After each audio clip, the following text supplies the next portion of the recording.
வேடிக்கை பார்க்க வந்த எனக்கே இவ்வளோ நெகிழ்ச்சியாக இருக்குது. இதில்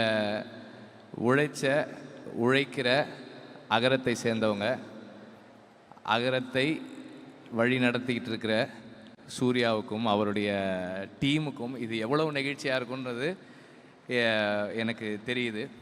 ஏன்னா ஒவ்வொரு மாணவரும் இங்கே வந்து அவங்களோட பயணத்தையும் இன்றைக்கி அவங்க வந்து சேர்ந்துருக்கிற இடத்தையும் அவங்க சொல்லும் போதெல்லாம் நான் என்ன நினைக்கிறேன்னா, எனக்குள்ளே ஓடுறது ஒன்றே ஒன்று தான், இந்த அகரம் இல்லாமல் இருந்திருந்தால் அவங்க வாழ்க்கை என்னவா இருக்கும் அப்படின்னு தான் நான் யோசித்துக்கிட்டே இருந்தேன். அகரம் இருந்ததால் என் வாழ்க்கை இது அப்படின்னு சொன்னாங்க. அகரம் இல்லாமல் இருந்திருந்தால் அவங்க வாழ்க்கை என்னவா இருந்திருக்குமோன்னு ஒரு உணர்வு ஏற்பட்டுச்சு எனக்கு. நமக்கு எல்லாருக்குமே வந்து ஒரு காலகட்டத்தில் ஒரு வாய்ப்பு கிடைக்கும்.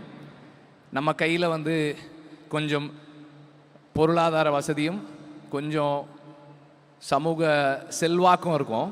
அந்த நேரத்தில் நாம் என்ன செய்யணும்னு முடிவெடுக்கிறோன்றதை பொறுத்து தான் நாம் யார் அப்படின்றது தீர்மானமாகுது.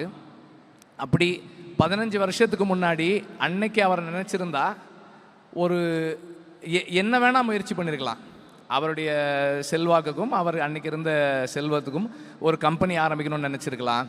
அல்லது ஒரு இப்பவும் இருக்குது, தயாரிப்பு நிறுவனம் இருக்குது, இன்னொரு பெரிய தயாரிப்பு நிறுவனம் அமைக்கணும்னு மட்டும் நினச்சிருந்துருக்கலாம். ஆனால் அதை தாண்டி ஒரு